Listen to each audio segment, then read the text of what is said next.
Hi everyone, my name is Amanda Sullivan, and the lesson I'd be teaching today is to a pre-nursery classroom, ages 2 and 3, and I'd be introducing the topic of family and culture to them. And my objective for the lesson is, after reading the family book by Todd Parr, students will demonstrate their understanding of their own family, other families, and cultures by communicating and looking at different types of families while making connections between self, text, and the world around them. And what I would do is to have everyone gather on the rug. First, we'd sing our Gather Around song, which will direct them all to the rug.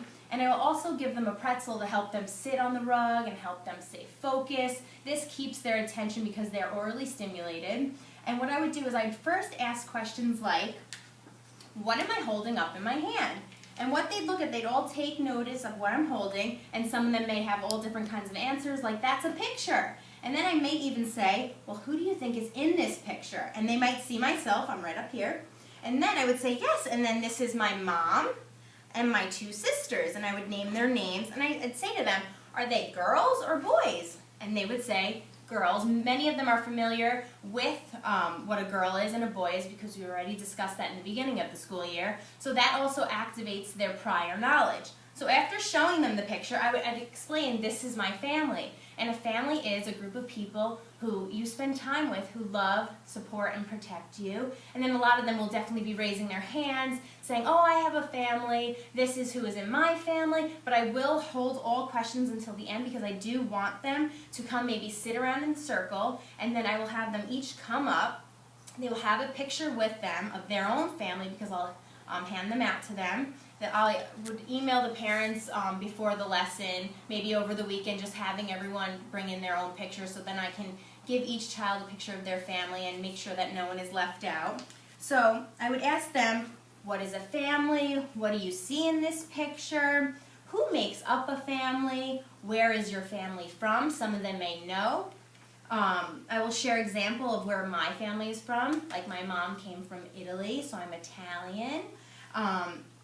I will also, these questions will also activate the children's prior knowledge, and it will be great for higher level thinking children. I will have each child stand up, explain their picture to the class. After introducing the families, I will then read the family book by Todd Parr, and here it is. This book is great. It really talks about multiculturalism, differences between families, similarities between families. So I'd have everyone sit quietly on the rug, and I'd remind them to be great listeners, and that when an adult is speaking, that they just be great listeners and kind friends. So this book opens up with saying that some families are big and some families are small. Some families are the same color, while some families are different colors. All families like to hug each other. And then during my reading, I would ask the kids questions. Is your family big? Do you have a small family? Do you have a brother? Do you have a sister? Do you live near your family? Does your family look alike? Do you have any pets? And then I would just continue reading. And the children really will love this book. Some families adopt children, and if that topic comes up, which I don't think it will because they are so young, I will discuss it. Some families have 1 parent instead of 2, and I can even explain my situation, that I only live with my mom and my 2 sisters, and that my dad lives somewhere else, and that it's okay to be different. Some families have 2 mommies, 2 daddies, and that all families like to celebrate special days together. So after reading this book, I'll just have them talk amongst each other, get into group discussion. I will ask them if they have a grandmother, a grandfather. I'll talk about my family, because talking about family, and it's something that interests the kids, and the kids will definitely be engaged in this topic. And through my research, having topics that are of interest to kids, they really gravitate towards it and want to listen and know more, and they're just very into the lesson.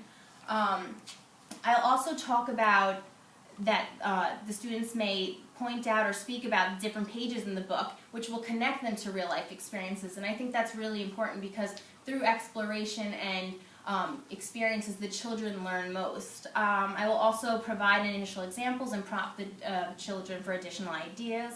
And this book really helps to encourage early literacy, enhance emotional development, celebrate multiculturalism, and promote character growth. So for students who might not understand, who speak a different language, I will provide them and show them a picture of different family members, just the basics like this is a mom, and maybe say it in their language and then have them repeat it after me. So for example, if I have a picture of a mom, which I could show them right here. This is a girl, and then I'd have them say girl in their native language, and then I'd say mom. How do you say mom in Spanish? And then they could tell me mom, madre. That would be a mother. And then they would just become familiar with how to say a word or a name or a family member in their primary language. For my visual learners, I would take them to the library, and as a class, so no one is feeling left out, we'd watch the family book on the smartboard. This is great for visual learners or everyone in general, and it's a great activity to incorporate into the classroom.